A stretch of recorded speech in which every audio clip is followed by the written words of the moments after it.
नमस्कार, मैं अंकित स्वागत करता हूं आप सभी का हमारे YouTube चैनल ऑनलाइन प्रेप में। आज के इस क्लास में हम लोग सॉल्व करेंगे, जैसा कि आप लोग स्क्रीन पर देख सकते हैं, चैप्टर 2 यानी टॉपिक है वैदिक एज सेट नंबर 1 यानी वैदिक काल के सेट नंबर 1 के अभ्यास प्रश्नों को हल करेंगे, जो आप सभी लोगों के एग्जाम के पॉइंट ऑफ व्यू से मोस्ट इंपॉर्टेंट क्वेश्चन को लेकर आज के इस क्लास में हम लोग आए हैं। तो आप देख सकते हैं क्वेश्चन नंबर 1 से हम स्टार्ट करेंगे, 28 तक के क्वेश्चन को सॉल्व करेंगे। एक बार आप लोग देख सकते हैं इस प्रकार के आप सभी लोगों को आज का यह प्रश्न है। तो जो भी स्टूडेंट इस क्लास को देख रहे हैं, इस वीडियो को देख रहे हैं, वह वीडियो को लाइक कर ले और चैनल को सब्सक्राइब कर ले, ताकि आप सभी लोगों को महत्वपूर्ण क्लास और प्रैक्टिस सेट ऐसे ही इस चैनल पे मिलता रहे।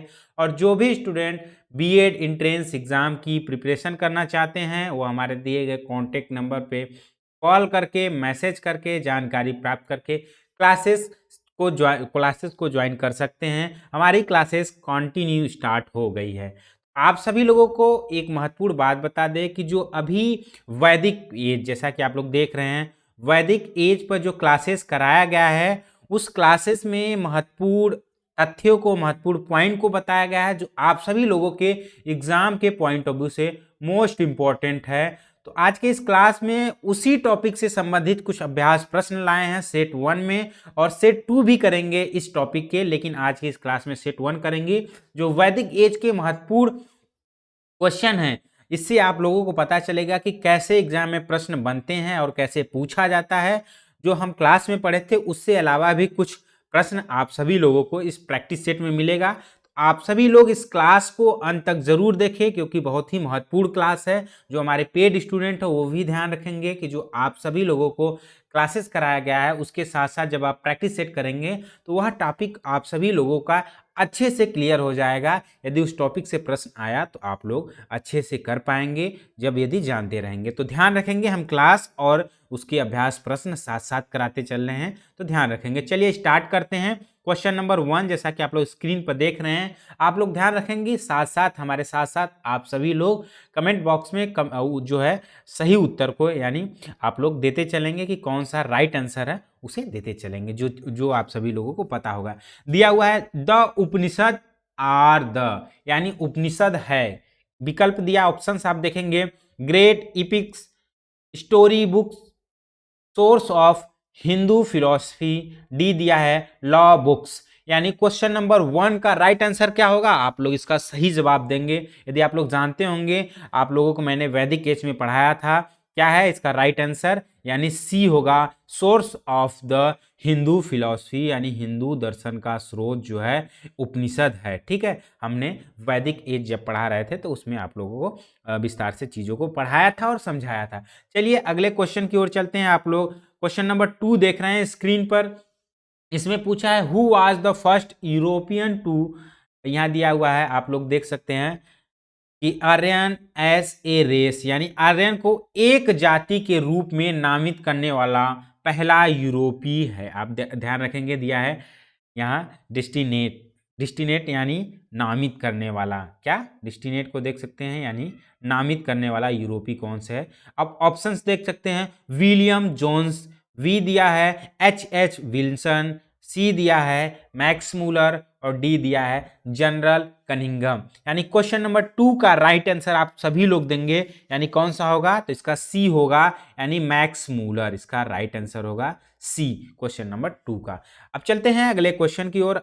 अगला क्वेश्चन आप लोग स्क्रीन पर देख रहे हैं, यहाँ दिया हुआ है क्वेश्चन नंबर 3 में दिया है which the river has no mention in Rigveda, यानी ऋग्वेद में किस नदी का उल्लेख नहीं है। आप क्वेश्चन को ध्यान से आप लोग पढ़ेंगे, इसमें पूछा has no mention in Rigveda, यानी विकल्प ए दिया है सिंधु, बी सरस्वती, सी दिया है यमुना, और डी दिया है पेरियार। यानी इसमें पूछा है कि ऋग्वेद में किस नदी का उल्लेख नहीं है, यानी नो मेंशन इन ऋग्वेदा, कौन से रिवर। तो क्वेश्चन नंबर 3 का आप लोग राइट आंसर देंगे, यानी डी होगा, पेरियार नदी का उल्लेख नहीं मिलता है। ठीक है, तो ध्यान रखेंगे कौन कौन सी नदी का उल्लेख मिलता है, तो सिंधु नदी का, सरस्वती और यमुना नदी का उल्लेख हमें ऋग्वेद में मिलता है, तो इसे ध्यान रखेंगे। सबसे पवित्र कह सकते हैं कि ऋग्वेद की पवित्र नदी किसे माना जाता है, तो इसे आप लोग ध्यान रखेंगे कि ऋग्वेद का पवित्र नदी किसे माना जाता है।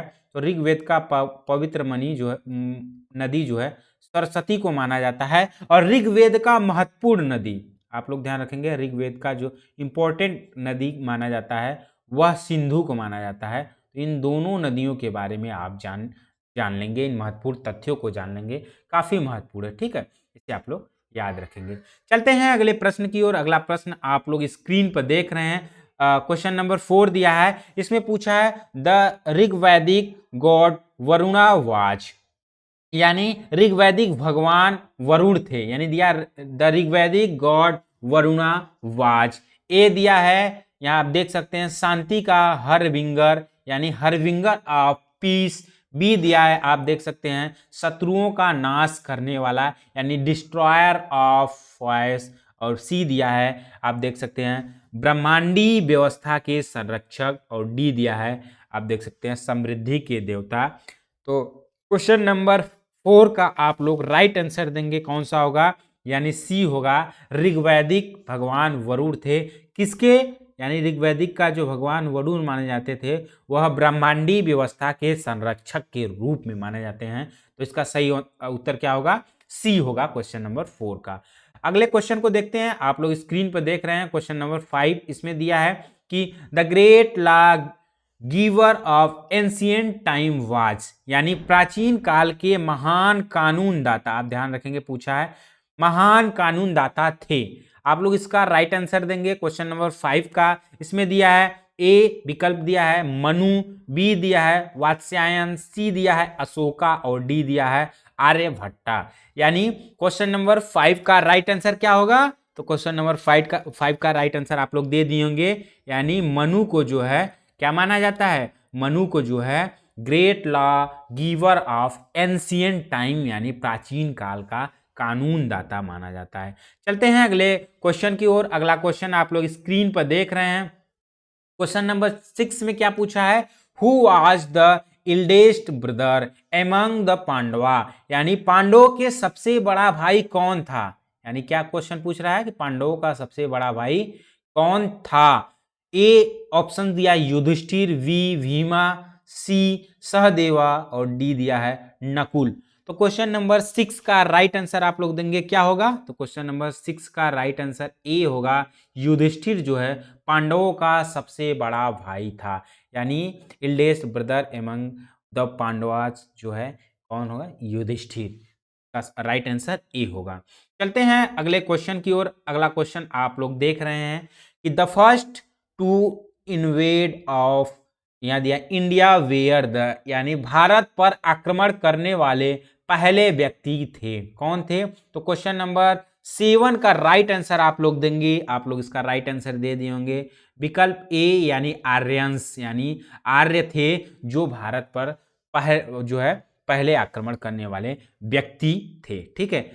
नेक्स्ट क्वेश्चन की ओर चलते हैं। नेक्स्ट क्वेश्चन आप लोग स्क्रीन पर देख रहे हैं। इसमें पूछा है the origins of India music could be traced to, यानी भारतीय संगीत की उत्पत्ति का जो है किसे माना जाता है, या भारतीय संगीत की उत्पत्ति का पता किस वेद से लगाया जाता है। तो आप लोगों को हमने बताया था विकल्प ए ऋग्वैदिक संगीता, बी यजुर्वेदिक, सी सामवैदिक संगीता और डी अथर्वैदिक। यानी क्वेश्चन नंबर 8 का राइट आंसर क्या होगा, सी होगा सामवैदिक जो है संहिता जो है। सामवेद को भारतीय, आप ध्यान रखेंगे, सामवेद को भारतीय संगीत का जनक भी माना जाता है। क्या, भारतीय संगीत का जनक माना जाता है जो है सामवेद को।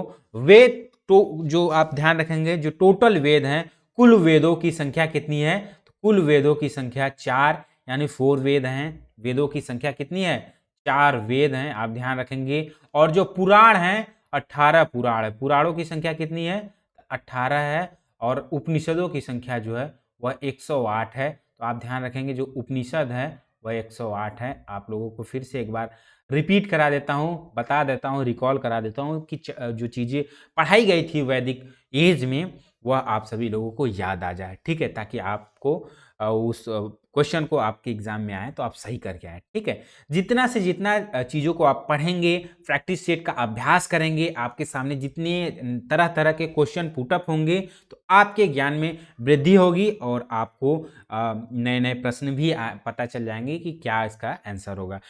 नेक्स्ट क्वेश्चन की ओर चलते हैं। नेक्स्ट क्वेश्चन, क्वेश्चन नंबर 9 दिया है, the home of Gargi, Maitreyi and Kapila was at, यानी गार्गी, मैत्रेयी और कपिला का घर था कहाँ? विदिशा, वी उज्जैन, सी पाटलिपुत्रा या डी मिथिला। तो क्वेश्चन नंबर 9 का राइट आंसर क्या होगा?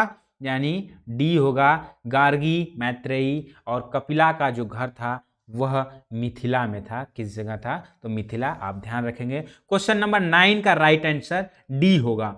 अगले क्वेश्चन की ओर चलते हैं। नेक्स्ट क्वेश्चन आप लोग स्क्रीन पर देख रहे हैं, क्वेश्चन नंबर 10 दिया हुआ है। इसमें पूछा क्या है? Patanjali is well known for the completion of, यानी पतंजलि किसके संकलन के लिए प्रसिद्ध हैं? ऑप्शंस आप देखेंगे, ए योग सूत्र, बी पंचतंत्र, सी दिया है ब्रह्मसूत्र और डी दिया है आयुर्वेदा। यानी क्वेश्चन नंबर 10 का राइट आंसर आप सभी लोग कमेंट बॉक्स में देंगे जल्दी जल्दी। क्या होगा? तो आप लोग दे दिए होंगे, जो लोग जानते होंगे सही आंसर दे दिए होंगे। क्वेश्चन नंबर 10 का राइट आंसर क्या होगा? पतंजलि जो है योग सूत्र के संकलन के लिए प्रसिद्ध माने जाते हैं। आप लोग जानते हैं कि पतंजलि को योग सूत्र के जो है प्रसिद्ध माना जाता है एक सूत्र के लिए। ठीक है, आप लोग इसे जानते भी हैं, काफी महत्वपूर्ण प्रश्न है। अगले क्वेश्चन यानी नेक्स्ट क्वेश्चन आप लोग देख सकते हैं, क्वेश्चन नंबर 11 दिया है। इसमें क्या पूछा इसे हम लोग देख सकते हैं। यहाँ दिया कि which one of the following 4 Vedas contains an account of magical charms or spells, यानी निम्नलिखित 4 वेदों में किसमें जादुई वर्णों का लेख मिलता है? जादुई वर्णों का उल्लेख मिलता है। विकल्प आप लोग देख सकते हैं, ऑप्शंस ऋग्वेदा, सामवेदा, यजुर्वेदा और अथर्ववेदा। तो क्वेश्चन नंबर 11 का राइट आंसर आप लोग दे दिए होंगे, क्या होगा? यानी डी होगा, अथर्ववेदा। आप ध्यान रखेंगे अथर्ववेदा यानी अथर्ववेद में जादुई वर्णों, जादू टोना, जादू, आप ध्यान रखेंगे जादू टोना, वशीकरण, वशीकरण आदि के उल्लेख जो कहाँ मिलते हैं? अथर्ववेद से हमें प्राप्त होता है। तो यह ध्यान रखेंगे, यानी वेद जो टोटल हैं वह 4 वेद हैं। ऋग्वेद में हमें क्या क्या प्राप्त होता है? तो ऋग्वेद में आप ध्यान रखेंगे, ऋग्वेद में 10 मंडल, जैसा कि आप सभी लोगों को हमने बताया था, 10 मंडल, 1028 सूक्त, 1028 सूक्त, और कहते हैं कि 10,585 ऋचाएं हमें मिलती है। कहाँ से? तो यह हमें जो है ऋग्वेद से प्राप्त होती है। ऋग्वेद के प्रमुख देवता, ये भी आप ध्यान रखेंगे, एक बार आप लोगों को रिपीट करा दे रहे हैं कि ऋग्वेद के प्रमुख देवता कौन कौन हैं। तो ध्यान रखेंगे इंद्र, इंद्र, इंद्र के बाद आप माना जाता है अग्नि, उसके बाद सोम। इंद्र, अग्नि और सोम ये सभी जो दिए हैं, यह जो है इसके, तो यह ऋग्वेद के प्रमुख देवता माने जाते हैं। तो इसे आप लोग ध्यान रखेंगे। ठीक है, सामवेद, जैसा कि आप लोगों को पता है कि भारतीय संगीत का जनक सामवेद को माना जाता है। ठीक है, जिसमें जो है संगीत या गायन का उल्लेख मिलता है। यजुर्वेद में आप ध्यान रखेंगे धार्मिक कर्मकांड, जैसे कह सकते हैं यज्ञ आदि का उल्लेख यजुर्वेद में हमें मिलता है। तो इसके बारे में आप लोग जानते रहेंगे। नेक्स्ट क्वेश्चन स्क्रीन पर आप लोग देख रहे हैं, इसमें दिया है कि पुरुष मेधा, male sacrifice is referred to in, यानी पुरुष मेधा, पुरुष बलिदान का उल्लेख कहाँ किसमें मिलता है? कृष्ण यजुर्वेद, शुक्ल, सी शतपथ ब्राह्मण और डी दिया है पंचविश ब्राह्मण। तो क्वेश्चन नंबर 12 का राइट आंसर क्या होगा? तो सी होगा, शतपथ ब्राह्मण जो है यह पुरुष मेधा यानी पुरुष बलिदान का उल्लेख मिलता है। यानी ध्यान रखेंगे पुरुष मेधा किसे कहते हैं? Male sacrifice is referred to in, यानी पुरुष का बलिदान जो है उसे पुरुष मेधा भी कहते हैं। इसका उल्लेख हमें किस जो है ब्राह्मण में मिलता है? तो शतपथ ब्राह्मण। यानी क्वेश्चन नंबर 12 का राइट आंसर क्या होगा? सी होगा। नेक्स्ट क्वेश्चन की ओर चलते हैं। नेक्स्ट क्वेश्चन आप लोग स्क्रीन पर देख रहे हैं, इसमें दिया है कि क्या पूछा है कि द वर्ड्स गोत्र acquire for the first time in, यानी गोत्र शब्द पहली बार में होता है, यानी किसमें इसका प्रयोग किया गया था? तो अब ध्यान रखेंगे क्वेश्चन नंबर 13 का जो राइट आंसर होगा ये होगा, यानी ऋग्वेद में गोत्र शब्द का सबसे पहली बार प्रयोग किया गया था। ठीक है, तो इसे ध्यान रखेंगे। नेक्स्ट क्वेश्चन आप लोग स्क्रीन पर देख रहे हैं, इसमें क्या दिया है कि निवि परिधान एंड अधिवसा वेयर द, यानी इसे देख लेते हैं कि निवि परिधान और अधिवसा थे, यानी यह एक प्रकार की पोशाक है। तो इसमें आप देख सकते हैं यहाँ दिया हुआ है ऑप्शंस, डिफरेंट टाइप ऑफ, यहाँ दिया है जर्मेंट्स ऑफ आर्यंस, बी दिया है governments official of the Aryan kings, यहाँ दिया है tribal people of ancient kings, और डी दिया है musical instrumental of ancient Indians. यानी इसका राइट आंसर क्या होगा क्वेश्चन नंबर 14 का? तो आप लोग इसका राइट आंसर देंगे, तो हम आप लोग को बता देते हैं इसका राइट आंसर होगा ए होगा, आर्यों के विभिन्न प्रकार के वस्त्र हैं। जैसा कि हमने आप सभी लोगों को जब पढ़ा रहे थे आर्य के बारे में, उसमें वैदिक एज में, वैदिक काल में हमने बताया था कि निवि जो है, परिधान जो है, अधिवसा जो है, यह सभी उसकी उनके क्या है, तो उन सभी के गारमेंट्स हैं, यानी वस्त्र हैं। तो इसे ध्यान रखेंगे, यह काफ़ी महत्वपूर्ण है, तो इसे आप लोग याद रख लेंगे, नोट भी कर लेंगे। ठीक है, अगले प्रश्न की ओर चलते हैं। अगला क्वेश्चन आप लोग स्क्रीन पर देख रहे हैं, क्वेश्चन नंबर 14 में पूछा क्या है, विच द फॉलोइंग, यहाँ दिया है craftsmanship was not practised by the Aryans, यानी निम्नलिखित में कौन सा शिल्प कौशल, यहाँ देखेंगे शिल्प कौशल आर्यों द्वारा अभ्यास नहीं किया गया। यानी क्वेश्चन नंबर 15 का राइट आंसर आप लोग देंगे, तो क्या अभ्यास नहीं किया गया? डी, यानी लोहार, यानी ब्लैक मिथ, यानी पॉटरी का किए थे, ज्वेलर्स के किए थे, और कारपेंट्री का जो है आर्यंस किए थे। लेकिन शिल्प कौशल में जो उनका नहीं था वह लोहार यानी ब्लैक मिथ नहीं था। ठीक है, नेक्स्ट क्वेश्चन की ओर चलते हैं। नेक्स्ट क्वेश्चन आप लोग स्क्रीन पर देख रहे हैं, क्वेश्चन नंबर 16। आप लोगों को बता दें जो अभी प्रैक्टिस सेट कराया जा रहा है, महत्वपूर्ण जो क्वेश्चन है वह वेद यानी वैदिक एज से हैं। आप लोगों को मैंने बताया कि जो क्लास में पढ़ाई गई है महत्वपूर्ण तथ्य, उसके साथ जब आप प्रैक्टिस सेट उससे संबंधित क्वेश्चन को हल करेंगे तो चीज़ें आप लोगों को बहुत अच्छे से क्लियर हो जाएगी और एग्जाम में अच्छा करके आएंगे। और उसी से कैसे प्रश्न बनता है, कैसे एग्जाम में पूछा जाता है, और तरह तरह के नए नए क्वेश्चन आए तो उन चीज़ों को भी आप देख सकते हैं, पढ़ सकते हैं, याद कर सकते हैं। इसीलिए आप लोगों को क्लास कराया जा रहा है। क्लास के साथ महत्वपूर्ण प्रैक्टिस सेट जो है, एक क्लास के 2 प्रैक्टिस सेट, जो कि जिससे आपको वह टॉपिक अच्छे से क्लियर हो जाए। तो आप लोग ध्यान से प्रश्न को करें और लास्ट तक करें। इसमें पूछा है द वर्ड वेदा मीन्स, यानी वेद शब्द का अर्थ क्या है? तो आप ध्यान रखेंगे, हमने बताया था वेद शब्द का अर्थ क्या है, नॉलेज यानी ज्ञान। क्वेश्चन नंबर 16 का राइट आंसर क्या होगा? ए होगा, नॉलेज जो है वेदा मीन्स, यानी द वर्ड वेदा मीन्स, यानी वेदा वर्ड का मीनिंग्स क्या होगा? नॉलेज। इसका सही उत्तर ए होगा। नेक्स्ट क्वेश्चन की ओर चलते हैं। नेक्स्ट क्वेश्चन आप लोग स्क्रीन पर देख रहे हैं, इसमें दिया है अष्टाध्यायी वाज रिटेन बाई, यानी अष्टाध्यायी जो है वह किसके द्वारा लिखी गई थी? ए वेद व्यास, बी पाणिनि, सी सुखदेव, या डी वाल्मीकि। तो क्वेश्चन नंबर 17 का राइट आंसर आप लोग देंगे, आप लोगों को पता होगा तो इसका राइट आंसर दे देंगे, यानी Ashtadhyayi was written by Panini. इसका राइट आंसर क्या होगा? बी होगा, यानी अष्टाध्यायी पुस्तक जो लिखी गई थी वह पाणिनि के द्वारा लिखी गई थी। ध्यान रखेंगे। वेद व्यास ने किसकी रचना किया था? तो वेद व्यास ने महाभारत, अब ध्यान रखेंगे, वेद व्यास ने महाभारत और गीता की रचना किए थे। उसके बाद वाल्मीकि ने रामायण की रचना की थी, वाल्मीकि ने रामायण की रचना की थी। तो इन सभी महत्वपूर्ण पॉइंट्स को आप लोग नोट कर लेंगे और याद करेंगे, रख लेंगे। ठीक है, अगले नेक्स्ट क्वेश्चन आप लोग स्क्रीन पर देख रहे हैं, क्वेश्चन नंबर 18 में क्या पूछा है इसे हम लोग देख सकते हैं। इसमें दिया है आयुर्वेद के चिकित्सकों द्वारा चिकित्सा के देवता, यानी गॉड ऑफ मेडिसिन के रूप में किसे जाना जाता है? ध्यान रखेंगे, गॉड ऑफ मेडिसिन के रूप में किसे जाना जाता है? सुश्रुत, च्यवन, धन्वंतरी, चरक। तो क्वेश्चन नंबर 18 का राइट आंसर आप लोग देंगे, यानी सी होगा धन्वंतरी। आप लोग पहले से देखे होंगे, जानते भी होंगे। इस प्रश्न को काफ़ी महत्वपूर्ण प्रश्न है, इसे आप लोग ध्यान रखेंगे, याद भी रखेंगे, आपकी जानकारी के लिए, परीक्षा के लिए भी है कि आयुर्वेद की चिकित्सकों द्वारा गॉड ऑफ मेडिसिन किसे माना जाता है, तो धन्वंतरी को माना जाता है।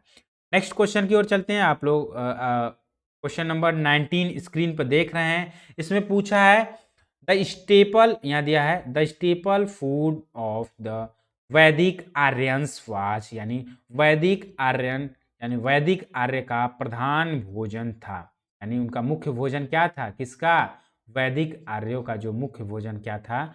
आप लोग इसका राइट आंसर देंगे। क्वेश्चन नंबर 19 का राइट आंसर आप लोग देंगे, तो आप लोग दे दिए होंगे, जो लोग जानते होंगे, जो लोग पढ़े होंगे, क्लास को किए होंगे, हमने क्लास में बताया था। तो क्वेश्चन नंबर 19 का राइट आंसर क्या होगा, बी होगा, यानी मिल्क एंड इट्स प्रोडक्ट्स, यानी यहाँ देखेंगे दूध और उसके उत्पादक जो है वैदिक आर्य, यानी ध्यान रखेंगे वैदिक आर्य का मुख्य भोजन या प्रमुख भोजन माना जाता था। ठीक है, तो हम उम्मीद करते हैं कि आप सभी लोगों को जो प्रश्न अभी हम करा रहे हैं वह समझ में आ रहा होगा। तो इतना तो हम आप सभी लोगों से जो है उम्मीद कर रहे हैं। ठीक है, आप लोगों को समझ में आ रहा है ना चीज़ें, कमेंट बॉक्स में कमेंट करके हमें बताएंगे। ठीक है, जहाँ जो चीज़ें आप लोगों को समझ में ना आए, मैं आपको बार बार बताता चलता हूँ क्लास में, प्रैक्टिस सेट में, कि जो चीज़ें आपको समझ में ना आए वीडियो को पॉज करिए, ध्यान से सुनिए कि क्या बताया जा रहा है। ठीक है, उसको समझिए, फिर जो है कॉपी में नोट करिए, नोट करके लिखिए, याद करिए। फिर भी ना समझ में आया तो कमेंट बॉक्स में कमेंट करिए कि सर ये चीज़ें हमें समझ में नहीं आ रही है, तो हम उस पर और अच्छे से समझाने का प्रयास करेंगे चीज़ों को, कि आपको और अच्छे से समझ में आए। ठीक है, अपनी तरह से मैंने आप लोगों को बहुत अच्छे से समझा रहा हूँ, समझाने का कोशिश कर रहा हूँ कि आप लोग अच्छे से चीज़ों को समझ जाए। क्वेश्चन नंबर 20 आप लोग स्क्रीन पर देख रहे हैं। इसमें पूछा है in which language was the Shrimad Bhagavat Gita, काफ़ी महत्वपूर्ण है, ओरिजिनली रिटेन, यानी श्रीमद् भागवत गीता किस भाषा में लिखी गई थी। इसमें पूछा है ओरिजिनली रिटेन, यानी मूल रूप से किस भाषा में लिखी गई थी। ऑप्शन ए संस्कृत, बी अपभ्रंश, सी प्राकृत और डी पाली। तो इसका राइट आंसर आप लोग दे दिए होंगे। जो है क्वेश्चन नंबर 20 काफ़ी महत्वपूर्ण, यानी बहुत ही इंपॉर्टेंट क्वेश्चन है, इसे आप लोग नोट कर लेंगे, याद कर लेंगे। क्वेश्चन नंबर 20 का राइट आंसर क्या होगा, ए होगा, यानी श्रीमद् भागवत गीता यानी originally written by Sanskrit language में, यानी संस्कृत भाषा में लिखी गई थी। किसने लिखा था, हमने बताया था व्यास जी ने, यानी व्यास जी ने जो है श्रीमद् भागवत गीता की रचना किए थे। तो यह आप सभी लोग इसे भी ध्यान रखेंगे। अगला क्वेश्चन हम देखेंगे, अगले क्वेश्चन की ओर चलते हैं। आप लोग स्क्रीन पर देख रहे हैं, क्वेश्चन नंबर 21 दिया हुआ है। इसमें क्या पूछा है, इसे हम देख लेते हैं कि द बैटल, यहाँ दिया है the battle Mahabharata is believe to have been fought at Kurukshetra far, यानी माना जाता है कि भारत की लड़ाई कुरुक्षेत्र में हुई थी। यहाँ देखेंगे डे दिया हुआ है, ए 14 दिन यानी 14 डे, 16 डेज, 18 डेज या 20 डेज। तो 21 का राइट आंसर आप सभी लोगों को बता देते हैं 18 डेज। इसके जानकारी के लिए आप लोग याद रख लेंगे। ठीक है, नेक्स्ट क्वेश्चन की ओर चलते हैं। नेक्स्ट क्वेश्चन आप लोग स्क्रीन पर देख रहे हैं, काफी महत्वपूर्ण प्रश्न है, आप लोगों को बता देते हैं कि इंपॉर्टेंट प्रश्न, इसे याद रखेंगे। पूछा है द टर्म उपनिषद लिटरेरी, इसमें दिया है इम्प्लाइज, यानी उपनिषद शब्द का शाब्दिक अर्थ है, क्या शाब्दिक अर्थ है लिटरेरी जो है। ए दिया है नॉलेज, बी विजडम यानी बुद्धिमत्ता, सी सिटिंग नियर और डी रिसिटेशन यानी सस्वर पाठ। तो क्वेश्चन नंबर 22 का राइट आंसर आप लोग देंगे। क्लास में हमने अच्छे से बताया था उपनिषद की संख्या टोटल कितनी मानी जाती है, एक बार फिर से बता देते हैं, 108 जो है टोटल उपनिषदों की संख्या मानी जाती है। उपनिषद का अर्थ क्या है आप लोगों को हमने बताया था, यानी क्वेश्चन नंबर 22 का राइट आंसर होगा सी, यानी सिटिंग नियर, यानी पास बैठना, किसके, गुरुओं के समीप बैठना जो है उपनिषद का अर्थ माना जाता है, यानी इसका राइट आंसर क्या होगा, सी होगा, सिटिंग नियर। ठीक है, नेक्स्ट क्वेश्चन हम लोग देखेंगे, आप लोग स्क्रीन पर देख रहे हैं, क्वेश्चन नंबर 23 में दिया है, यहाँ देख लेते हैं। निम्नलिखित विकल्पों में से प्राचीन भारत की औषधीय तिकड़ी को पहचाना जाता है, यहाँ ध्यान रखेंगे आप लोग। दिया है ए दिया है चरक, सुश्रुत और भरत। बी आपका दिया है चरक, सुश्रुत और पतंजलि। सी दिया है चरक, सुश्रुत और बालभट्ट। और डी दिया है चरक, वात्स्यायन और बालभट्ट। तो क्वेश्चन नंबर 23 का राइट आंसर आप सभी लोग देंगे क्या होगा? तो इसका राइट आंसर 23 का बी होगा, यानी बी में कौन सा? चरक, सुश्रुत और पतंजलि, यानी चरक, सुश्रुत एंड पतंजलि इसका राइट आंसर होगा। नेक्स्ट क्वेश्चन हम लोग देखेंगे, इसमें दिया है क्वेश्चन नंबर 24 में पूछा है फाइंड ऑड वन, यानी विषम का आप चयन करना है, यहाँ कौन सा विषम है आप लोग ध्यान रखेंगे। ऐसे रीजनिंग में भी प्रश्न आते हैं, लेकिन यहाँ आप सभी को वैदिक एज से प्रश्न है। जैसे इसमें दिया है सामवेद, यजुर्वेद, विष्णु पुराण और दिया है ऋग्वेद। तो क्वेश्चन नंबर 24 का राइट आंसर क्या होगा? आप लोग इसका सही जो राइट आंसर दे दिए होंगे कि इसमें जो और कौन सा है, यानी देखेंगे विषम कौन सा है, तो सी होगा विष्णु पुराण जो है इसका राइट आंसर होगा, यानी यह ऑप्शन सी जो है यह इन तीनों में विषम है, क्योंकि ए आपका वेद है, बी भी वेद है और सी वेद, यानी ये तीनों वेद हैं और जो सी है वह पुराण है। ठीक है, चलते हैं अगले क्वेश्चन की ओर। नेक्स्ट क्वेश्चन आप लोग स्क्रीन पर देख रहे हैं। क्वेश्चन नंबर 25 में क्या पूछा है? Who among the following wrote Sanskrit grammar, यानी निम्नलिखित में से किसने संस्कृत व्याकरण लिखा है? ऑप्शन दिया है कालिदास, बी चरक, सी पाणिनि और डी आर्यभट्ट। तो क्वेश्चन नंबर 25 का राइट आंसर आप लोग देंगे क्या होगा? तो इसका राइट आंसर आप लोग दे दिए होंगे, यानी संस्कृत व्याकरण किसने लिखा है? तो पाणिनि ने लिखा है। इसका राइट आंसर क्या होगा? सी होगा क्वेश्चन नंबर 25 का। ठीक है, नेक्स्ट क्वेश्चन की ओर चलते हैं। नेक्स्ट क्वेश्चन आप लोग स्क्रीन पर देख रहे हैं, इसमें पूछा क्या है देख लेते हैं। 26 में वेद जो कर्मकांड से संबंधित हैं के रूप में जाने जाते हैं, या किसके रूप में जाने जाते हैं, इसे देख लेते हैं। ऋग्वेद के, या यजुर्वेद, सामवेद या अथर्ववेद के रूप में जाने जाते हैं। तो क्वेश्चन नंबर 26 का राइट आंसर आप लोग दे दिए होंगे कि कर्मकांड, यानी वे वेद जो कर्मकांड के रूप में या उससे संबंधित जाने जाते हैं, तो किसके? तो आप लोग इसका राइट आंसर दे देंगे।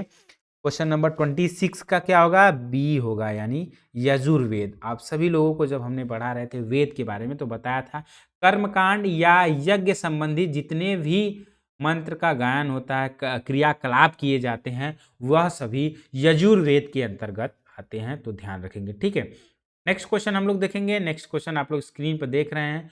क्वेश्चन नंबर 27 में पूछा है द रिलीजन्स ऑफ ईयरली वैदिक आर्यंस वाज प्राइमरी ऑफ, यानी प्रारंभिक वैदिक आर्यों का धर्म मुख्य रूप से था।